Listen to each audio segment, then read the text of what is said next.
जय श्री राम दोस्तों। आज की इस वीडियो में हम बात करेंगे राम मंदिर के उस 500 साल के संघर्ष के बारे में जो आज खत्म होने को आया है। एक पल के लिए सोच के देखिए, 16वीं शताब्दी में भी लोग राम मंदिर को अयोध्या में बनते हुए देखना चाहते थे और 18वीं शताब्दी में भी लोग राम मंदिर अयोध्या में बनते हुए देखना चाहते थे। 1528 में वैसी बाबर ने राम मंदिर को गिरवा दिया।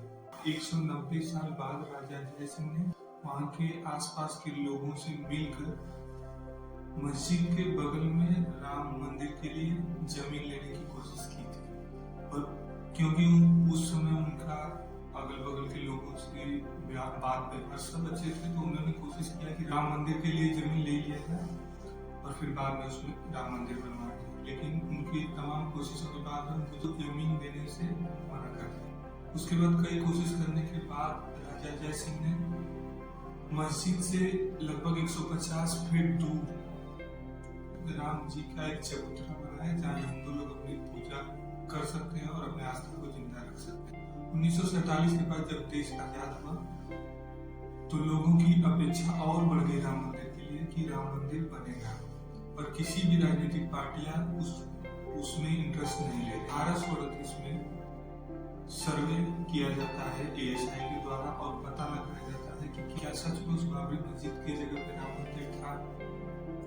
सर्वे में पता लगता है कि हाँ, जो मस्जिद के पिलर्स हैं वो राम मंदिर के द्वारा ही दिए जाते हैं। तो ये पहली बार बहुत बड़ा साइंटिफिक एविडेंस मिला, जिससे ये पता लगता है कि नहीं, मंदिर भी मस्जिद भी था। 1885 में मोही अखाड़ा के महंत रघुवर दास ने राम मंदिर चबूतरे पे छतरी लगाने का मांग किया, लेकिन उस मांग को ठुकरा दिया। सोचिए, जिस देश में 130 करोड़ जनसंख्या में से 100 करोड़ हिंदू हैं, उनकी आस्था के लिए एक चबूतरे पे एक छतरी नहीं लगाने दिया गया। इससे ये पता चलता है कि आज से 138 साल पहले से ही निर्मोही अखाड़ा राम मंदिर के लिए लड़ता आ रहा है। जिस निर्मोही अखाड़े को हम आजकल टीवी में सुनते हैं कि निर्मोही अखाड़ा को इतना जमीन मिला, इनको इतना मिला, सोचिए वो निर्मोही अखाड़ा 138 साल पहले से ही राम मंदिर के लिए लड़ाई लड़ रहा है। 1947 में देश आजाद होता है और 1949 में अचानक से पता लगता है विवादित ढांचे के अंदर से घंटियों की आवाज आ रही है। उनके पक्ष के लोगों ने पता लगाया तो हिंदू पक्ष का कहना यह था कि राम जी की मूर्ति अचानक से यहाँ प्रकट हुई। इस घटना के होने के बाद दोनों पक्ष, हिंदू पक्ष और मुस्लिम पक्ष के लोग वहां इकट्ठा होते हैं भारी तादाद में, और ये सूचना भारत के प्रधानमंत्री को, श्री जवाहरलाल नेहरू को, अयोध्या के DM KK नायक बताते हैं। यहाँ परिस्थितियां अनुकूल नहीं है, भारी तादाद में दोनों पक्ष के लोग वहां पे पहुंच चुके हैं। प्रधानमंत्री, उस समय के तत्कालीन प्रधानमंत्री जवाहरलाल नेहरू कहते हैं कि मूर्ति को वहां से हटाकर पहले की तरह सभी चीजें कर दी है। KK नायक फिर मैसेज करते हैं या फैक्स करते हैं, उस समय यहाँ पे भीड़ बहुत ज्यादा है और ऐसा कुछ भी कार्य किया गया तो भीड़ आउट ऑफ कंट्रोल हो गई।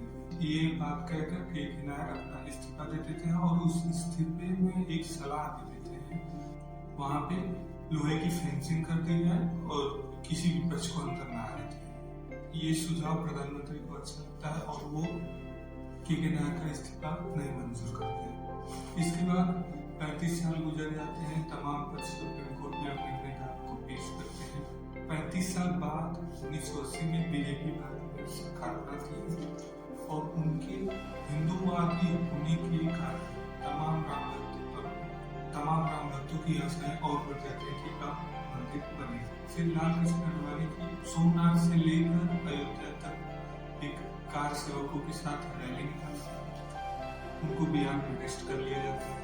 जिस दिन रैली अयोध्या में पहुंचती है, लाखों की तादाद में कार सेवक अयोध्या में पहुंचते हैं और सेंट्रल गवर्नमेंट, UP की गवर्नमेंट, उस समय कल्याण सिंह UP के मुख्यमंत्री रहते हैं और प्रधानमंत्री नरसिम्हा राव जी रहते हैं। बताया यह जाता है UP गवर्नमेंट सेंट्रल गवर्नमेंट को ये आश्वासन देती है कि कोई भी गलत कार्य नहीं होगा, लेकिन कार सेवक लाखों की तादाद में पहुंचते हैं और लगभग 1:30 बजे वो बाबरी मस्जिद का पहला गुंबद तोड़ देते हैं, फिर 3 बजे दूसरा गुम्बद तोड़ देते हैं, फिर 5 बजे करीब तीनों गुम्बद को तोड़ दिया जाता है।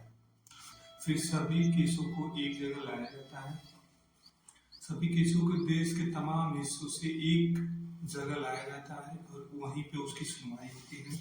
फिर एएसआई का गठन होता है और विवादित ढांचे के नीचे एएसआई बताती है कि मंदिर के अवशेष मिलते हैं, तो ये साइंटिफिक रीजन रहता है। दोबारा होता है ये सर्वे और साइंटिफिक रीजन रहता है, और उसी रीजन के आधार पर 2019 में सुप्रीम कोर्ट ये आदेश देती है कि राम जन्मभूमि को सारी विवादित जमीन राम जन्मभूमि ट्रस्ट को दे दी जाएगी।